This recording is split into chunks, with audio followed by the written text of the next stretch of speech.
The Grand Council chamber of the Galactic Coalition headquarters fell silent.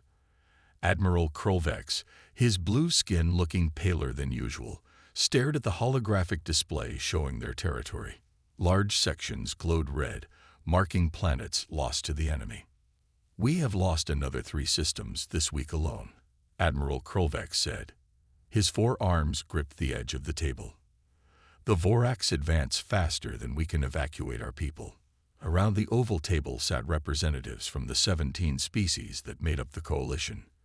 Many looked down, unable to meet the Admiral's gaze. Their once mighty alliance had been fighting for over a decade, and they were losing badly. "At this rate, we have perhaps 1 standard year before our core worlds are threatened," said General Tazrol of the Morgessi. His metallic scales reflected the dim light as he pointed to the display. "Our forces are stretched too thin."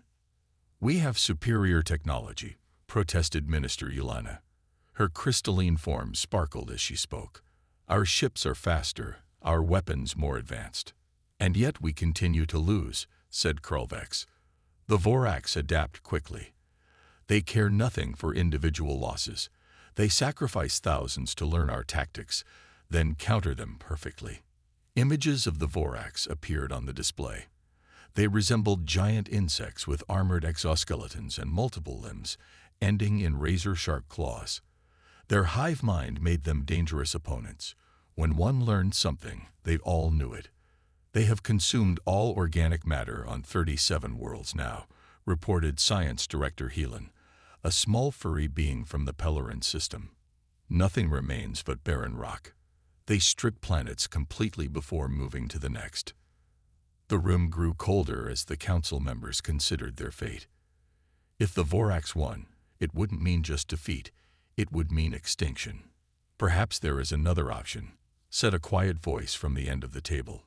All eyes turned to Dr. Zellner, an aged scientist whose species was known for careful observation. He rarely spoke during council meetings.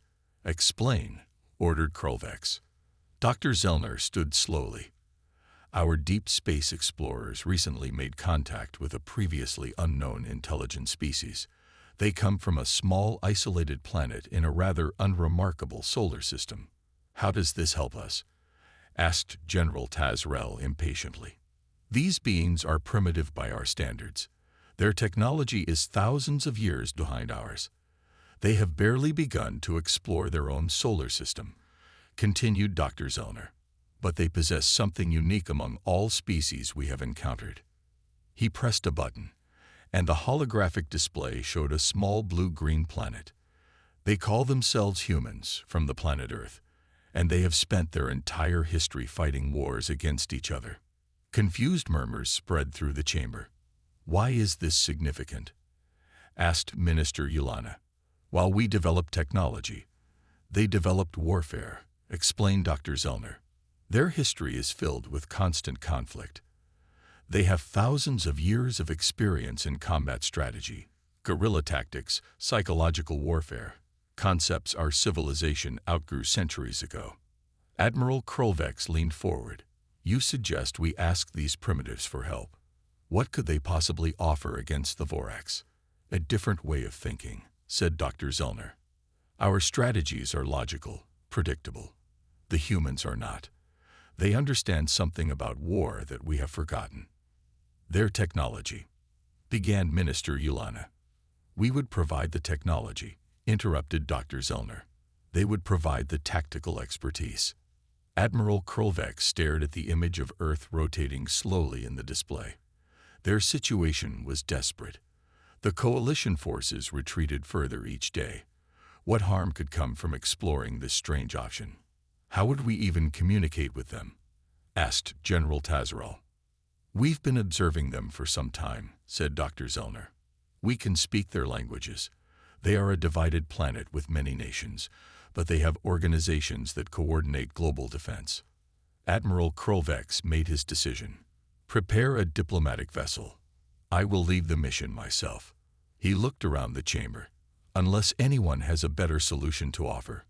The room remained silent. "Then it is decided," said Krolvex. "We will seek the help of these humans, May the stars grant that their primitive warfare is what we need to survive the Vorax. The massive alien ship appeared in Earth's sky without warning. It hovered over the United Nations building in New York, its silvery hull reflecting the morning sunlight. Fighter jets scrambled but kept their distance as smaller vessels descended to the ground. Colonel Jack Harmon stood at attention beside the Secretary General. At 52, Jack had fought in wars across 3 continents. His weathered face showed the years of combat, and a scar ran along his left cheek. He watched as the alien delegation approached. "Remember," said the Secretary General, "you're here because you understand war better than anyone. Listen to what they have to say." Admiral Krolvex led the alien group. His blue skin and 4 arms caused whispers among the human officials. Behind him walked representatives from other coalition species, some resembling animals, others like walking plants or crystals. "We come in peace," said Krolvex, his voice translated by a small device. "And we come seeking help." Inside the conference room, Krolvex explained the Vorax threat. He showed holographic images of worlds destroyed and coalition forces retreating. The room fell silent as they watched recordings of the insect-like Vorax tearing through advanced alien defenses. "You have technology beyond our imagination," said Jack. "Why come to us?" "Technology alone cannot win this war," replied Krolvex. "The Vorax adapt too quickly. We believe humans possess something we lack, a unique understanding of warfare." "You mean we're good at killing each other," said Lisa Rice, a retired Marine surgeon sitting across the table. At 45, she had served in 3 major conflicts and commanded troops in the most dangerous regions on Earth. Dr. Zelmar nodded. "Your species has fought over 15,000 recorded wars in your history. You understand combat in ways we never developed. Our civilizations grew peaceful too quickly. We forgot how to fight unpredictably." "What exactly are you asking for?" Jack asked. "We need military advisors," said Krolvex. "Humans who understand strategy, tactics, and the psychology of war. In exchange, we offer technology to help Earth. Medicine, clean energy, material science." Word of the alien visit spread quickly. Earth's nations debated the proposal for days. Some wanted nothing to do with an alien war. Others saw an opportunity to gain advanced technology. In his small apartment, Jack watched the debates on television. He studied the images of the Vorax again and again. Something about their movements bothered him. They fought like a single organism rather than individual soldiers. The next morning, Jack addressed the emergency session of the UN Security Council. "These Vorax will keep expanding," he said. "If they defeat the coalition, how long until they find Earth? We should help now, while we have allies, rather than face them alone later." The vote was close, but Earth agreed to send 5,000 veteran soldiers as military advisors. No direct combat, just training and strategic planning. 2 weeks later, Lisa Rice stood before her newly assembled battalion in a hangar at Edwards Air Force Base. The soldiers came from dozens of countries: American, Russian, Chinese, British, Israeli, and more. All veterans with years of combat experience. "This mission is voluntary," she reminded them. "We're going to teach aliens how to fight. Any questions?" A hand went up. "Sergeant, can these aliens even fight like us? They don't even have the same bodies." Lisa smiled. "That's exactly why they need us. They think logically. We think differently." Colonel Jack approached as the briefing ended. "Ship leaves tomorrow at 600. The coalition's providing transport. Travel time is about 3 weeks, even with their faster-than-light technology. You think we can really help them?" Lisa asked quietly. Jack looked at the assembled soldiers. None were young recruits. These were battle-hardened veterans who understood the chaos of war. "The aliens fight wars like they're playing chess," said Jack. "Logical moves and countermoves. But real war isn't chess.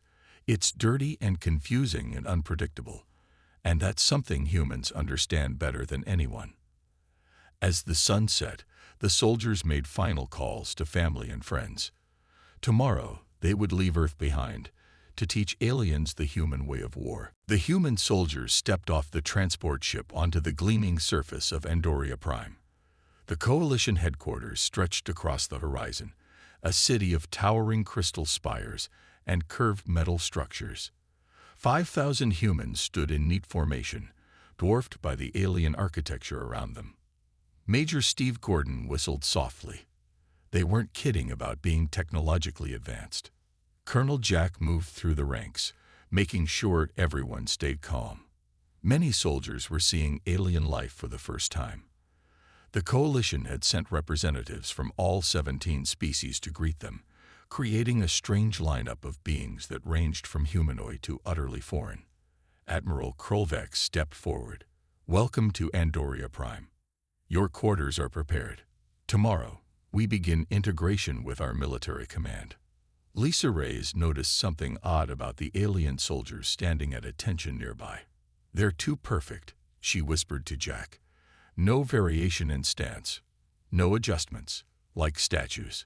The next morning, human officers gathered in a vast war room. Holographic displays showed battle scenarios and Vorax movements across dozens of star systems. Major Steve Gordon was assigned to training programs, while Captain Diane Miller would work with the Coalition fleet. "Your ships are impressive," Diane said, studying the schematics of a Coalition battleship. "But do you ever change formations during battle?" Commander Zextal, a tall reptilian alien, blinked slowly. "Why would we? Our computer simulations determine the optimal formation. Deviation would be inefficient." "What about deception? Feints, drawing the enemy into traps?" "We rely on superior firepower and technology," replied Zextal. "The Vorax simply overwhelm with numbers." In another part of the headquarters, Major Gordon faced similar resistance. He had suggested guerrilla tactics and asymmetric warfare, but the Coalition commander seemed confused by the concepts. "Small unit actions would be ineffective against the Vorax swarm," said General Tazarel. "Our simulations show." "War isn't just about simulations," interrupted Gordon. "It's about unpredictability. Doing what your enemy doesn't expect." By the end of the first week, tensions were rising. Coalition commanders resisted human suggestions, believing their technological superiority should be enough. They dismissed Earth tactics as primitive and unnecessary. In the mess hall, human soldiers gathered at their own tables, separated from their alien counterparts.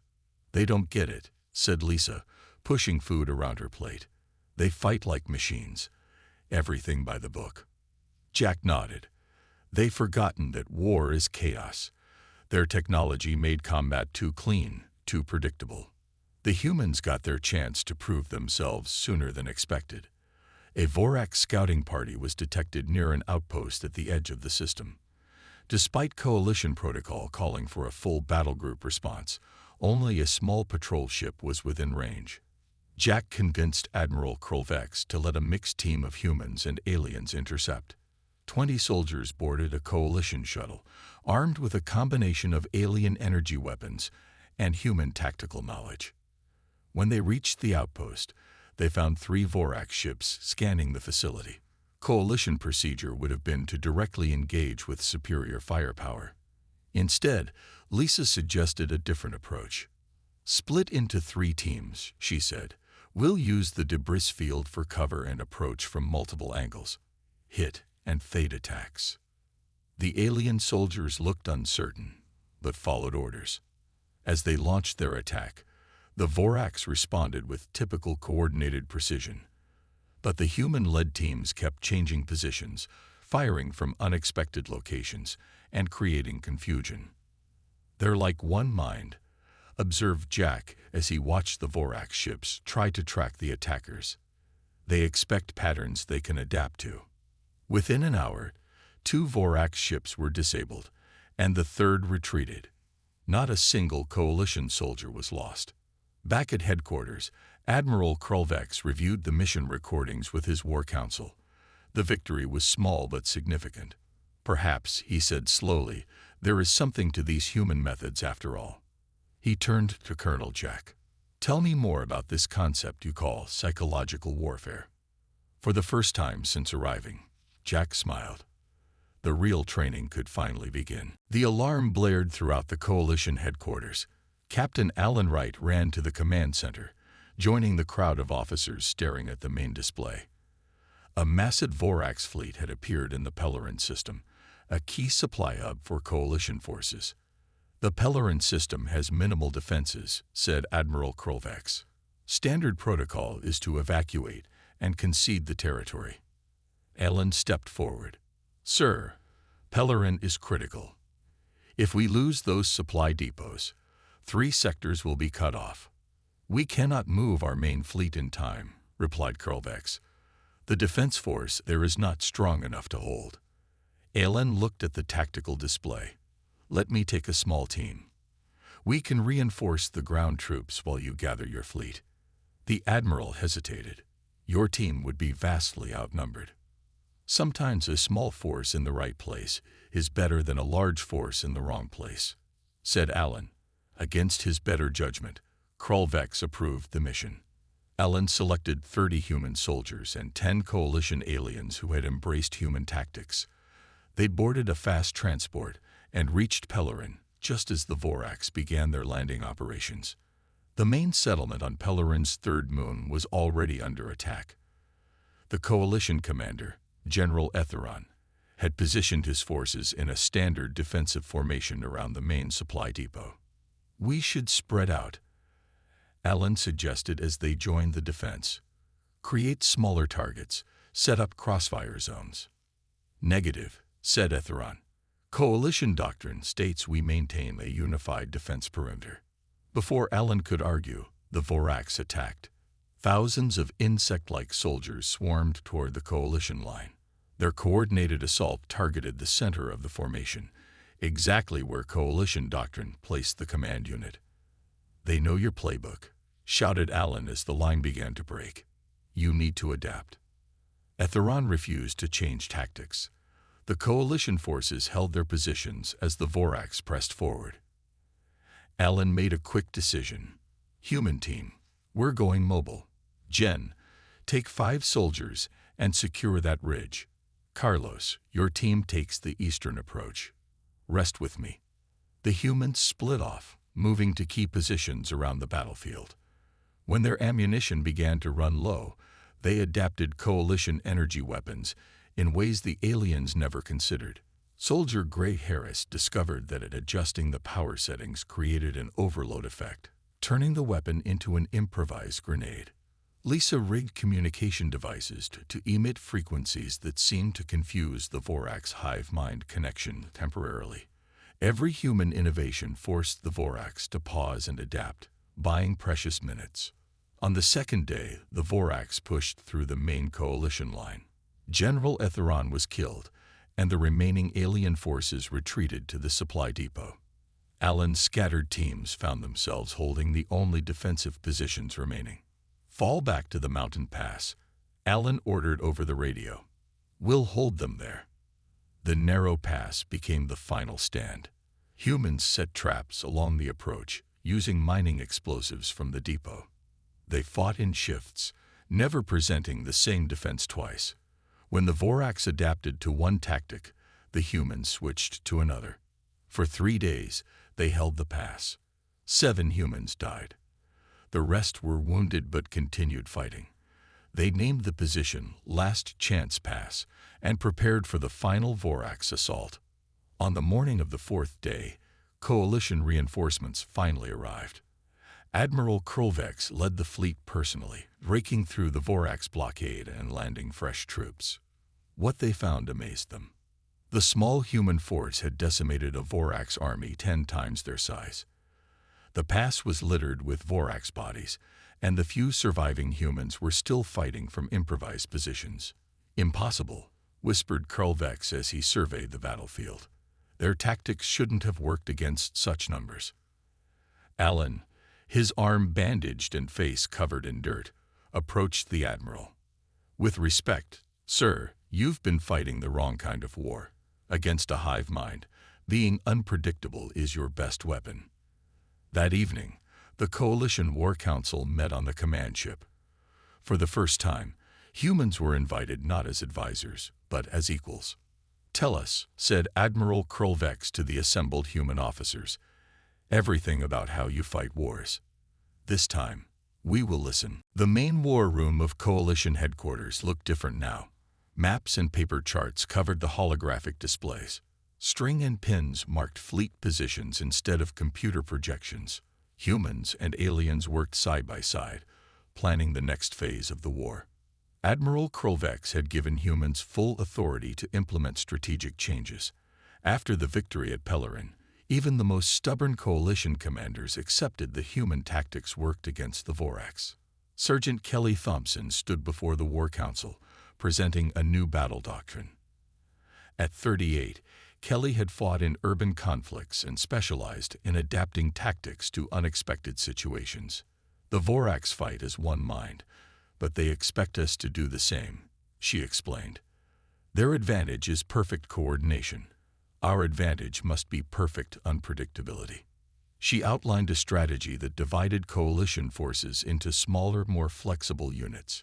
Each would operate independently while working toward common objectives. No unit would know the exact plans of others, making it impossible for the Vorax to predict the overall strategy even if they captured some forces. "This goes against all our military training," protested Commander Zextal. "How can we coordinate if units act independently?" "Through mission-type orders," replied Kelly.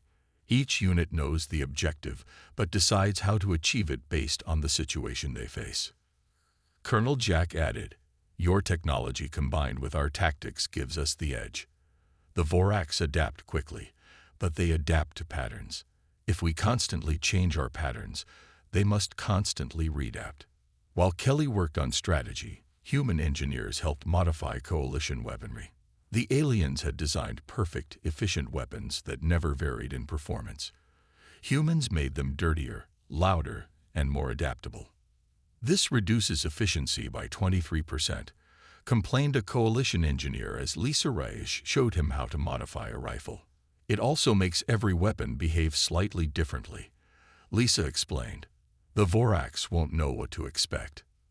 The first test of the new approach came at Proxima Station, a vital communications hub the Vorax had captured months earlier.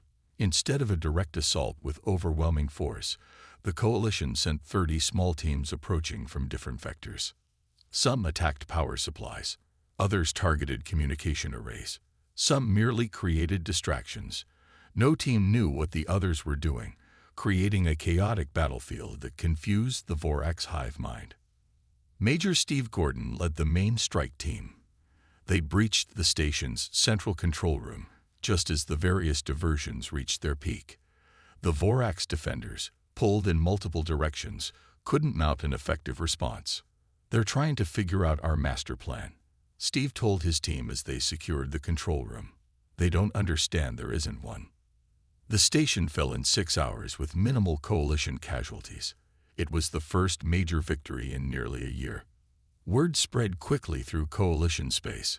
3 more systems were reclaimed in rapid succession as the new tactics proved effective again and again. The Vorax, for the first time, seemed confused. Their responses became slower as they struggled to adapt to the unpredictable human methods. In the council chamber, Admiral Krolvex studied reports from the front lines.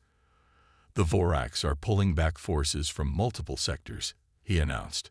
"They appear to be consolidating their fleet." "They're reassessing," said Colonel Jack. "Their whole strategy depends on predicting enemy actions. We've taken that away from them." Lisa looked at the star map, now showing coalition territory expanding instead of shrinking. "This is just the beginning," she said. "The Vorax will adapt eventually. We need to be ready when they do." Outside the chamber, human soldiers trained select coalition troops in special operations tactics. The aliens struggled with concepts like improvisation and initiative after generations of rigid military doctrine, but they were learning. A young coalition officer approached Kelly after training. "I understand now," he said. "War is not a science, it is an art." Kelly smiled. "Exactly. and the Vorax only know science. For the first time since the war began, hope spread through coalition worlds. The tide was turning. The enemy that was winning now faced something they had never encountered before: the unpredictable nature of human warfare. The early warning alarms sounded throughout coalition headquarters. Admiral Krolvex rushed to the command center where Colonel Jack and the other human officers were already studying the tactical display. "The Vorax have launched a major counteroffensive," said Jack, pointing to multiple red icons moving across the map. "3 battle groups targeting our manufacturing worlds." Lisa Rice frowned as she studied the enemy movements. Something's different. Their tactics are changing. She was right. The Vorax no longer moved in their usual tight formations. Their ships spread out, using cover and varying their approach vectors. The hive mind was learning. "They're copying us," said Admiral Krolvex, "adapting to our methods." The coalition rushed reinforcements to the threatened sectors, but the Vorax had timed their attack perfectly. On the planet Farron, a major industrial center, Lieutenant Ryan Cooper led a mixed team of human and alien special forces. Their mission was to defend the main power plant supplying the weapon factories. The Vorax landed in scattered groups instead of their usual massive swarm. They used terrain features for cover and set ambushes, tactics they had never employed before. "They're fighting like us," Ryan told his team as they fell back to a defensive position. "They're learning."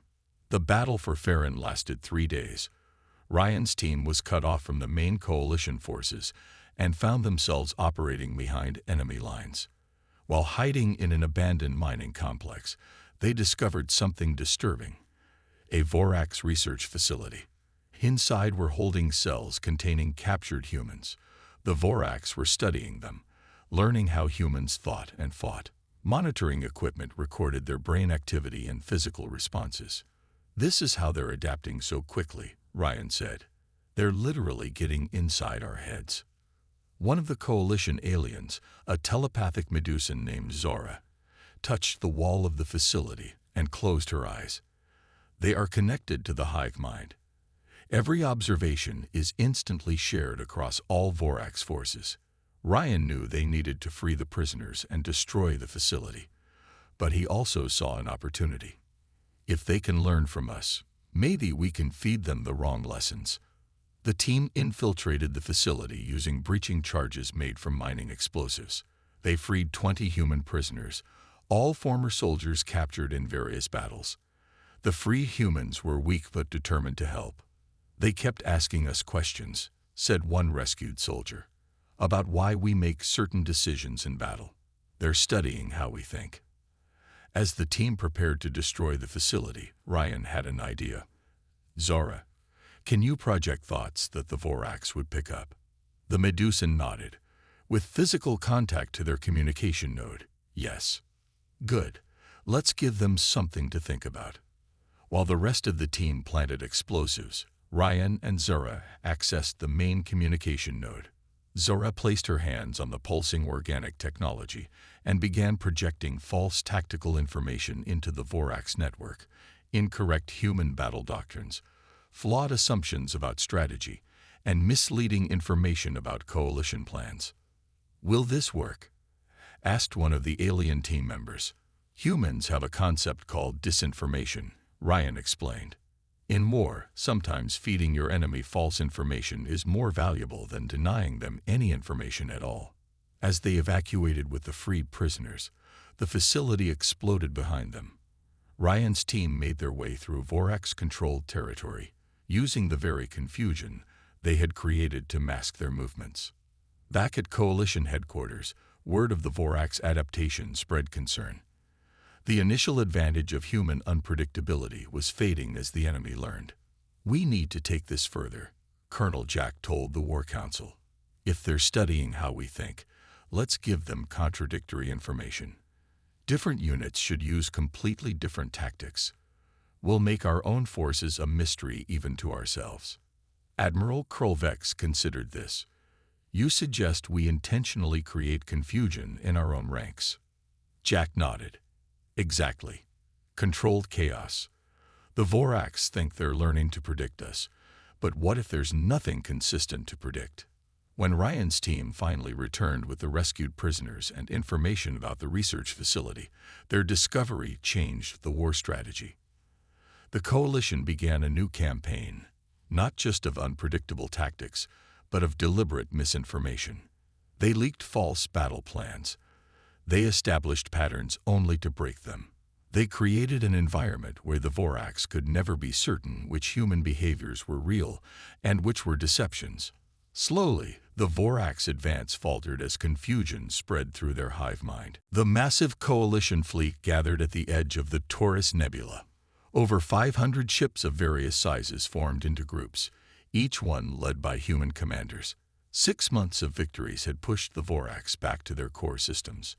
Now the coalition prepared for the final push into Vorax territory. General Patricia Collins stood on the bridge of the flagship, studying star charts with Admiral Krolvex. At 56, Patricia had spent 30 years in military service on Earth before joining the coalition forces. Her gray hair was cut short, and her eyes missed nothing as she reviewed the battle plan. "The Vorax home system has 7 planets," she said. "Their queen resides on the 3rd world. Our intelligence suggests she directly controls the hive mind from there. A direct assault would be costly," said Admiral Krolvex. "Their defenses are concentrated around the home system." Patricia smiled. "That's why we won't attack directly." She outlined her plan, a complex series of feints and misdirections designed to scatter the Vorax forces. 3 separate coalition fleets would threaten different systems, forcing the Vorax to divide their ships. "And the real attack?" asked Krolvex. "A small strike team," Patricia replied. "While their fleets are distracted, we slip through with our fastest ships and target the Queen directly." The plan was approved, and the coalition forces moved into position.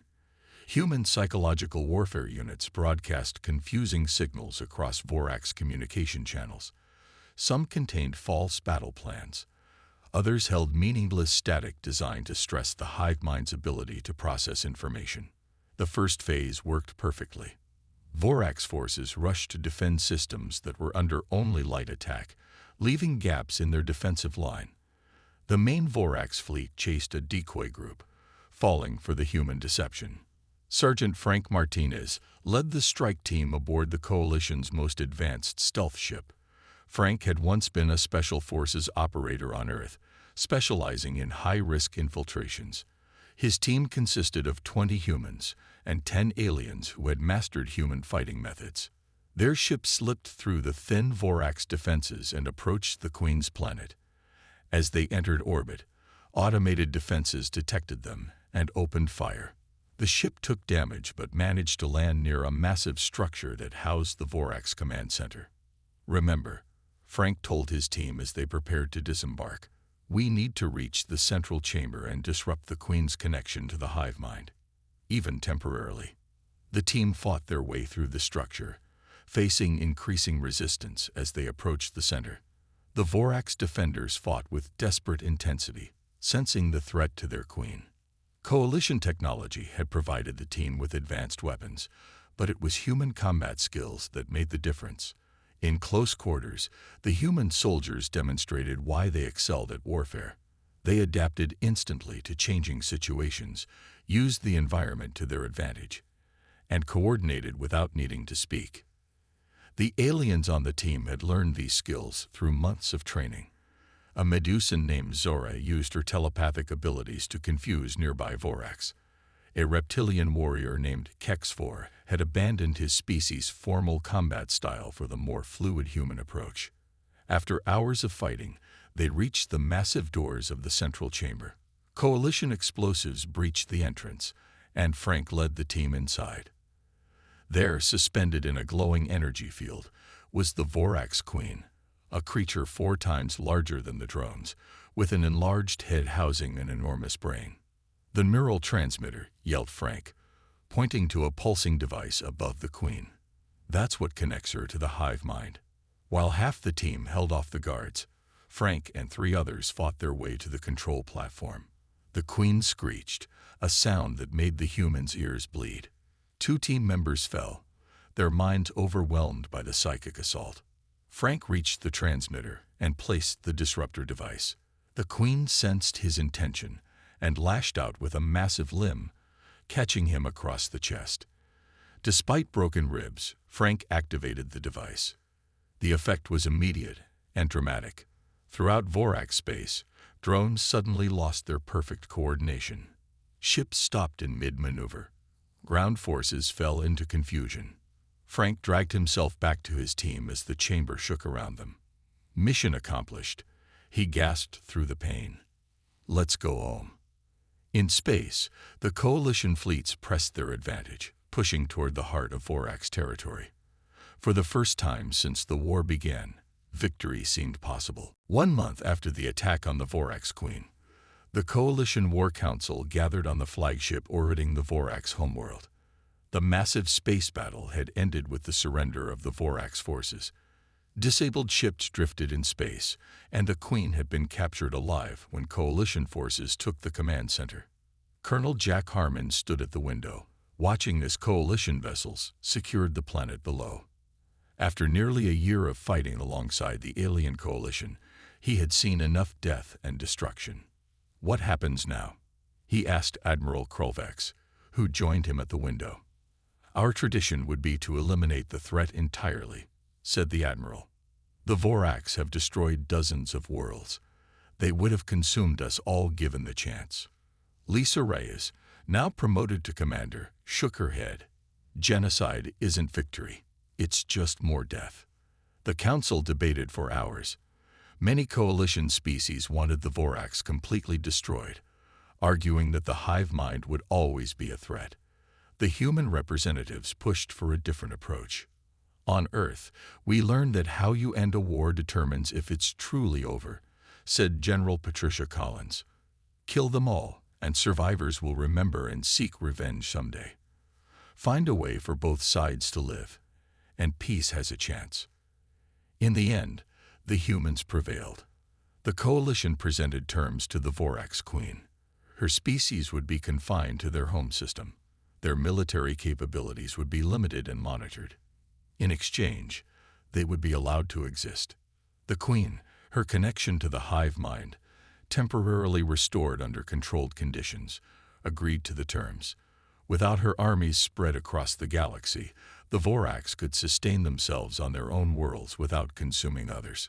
2 weeks later, representatives from all coalition species gathered on Andoria Prime for a formal ceremony. Earth was granted full membership in the Galactic Coalition. The technology promised in exchange for human help was delivered, along with additional rewards for their crucial role in winning the war. After the ceremony, Admiral Krolvex approached Colonel Jack and Commander Lisa as they stood in the garden outside the Grand Hall. You humans confuse me, admitted the Admiral. You excel at warfare like no species we have encountered. Yet you chose mercy when victory was yours. That's the paradox of humanity, said Jack. We know how to fight because we've done too much of it. But we also know the cost of fighting without limits. Your species taught us something important, said Krolvex. The Coalition had forgotten the value of struggle. Our technology advanced so quickly that we never needed to develop the adaptability that comes from overcoming challenges. And now, asked Lisa, now we establish a permanent military academy, with humans as instructors, not to make us warriors, but to teach us how to think like you, to adapt, to innovate, to question established patterns. The next morning, a new group of coalition cadets gathered for their first training session. Human instructors stood ready to begin teaching the alien species about tactics, strategy, and the human way of war. Jack and Lisa watched from an observation platform as Frank Martinez, recovered from his injuries during the final battle, addressed the class. The strongest weapon isn't a gun or a ship, Frank told the cadets. It's here. He tapped his head. And here. He placed his hand over his heart. Technology is a tool, but it's your mind and your spirit that win battles. Lisa smiled as she watched the eager faces of the cadets. Do you think they'll ever really understand? Maybe not completely, replied Jack, but they don't need to become human. They just need to learn what we learned through our long history of conflict." "And what's that?" asked Lisa. Jack gestured toward the starfield visible through the window. "That winning isn't about having the biggest guns or the most advanced technology. It's about having the will to keep fighting when all hope seems lost, and the wisdom to show mercy when victory is yours." As they turned to leave, Lisa looked back at the classroom where coalition species that had once been on the brink of extinction now learned from humans who had traveled across the stars to save them. "Not bad for a primitive species from a backwater planet," she said with a smile. Jack nodded. "Turns out we had something worth sharing after all."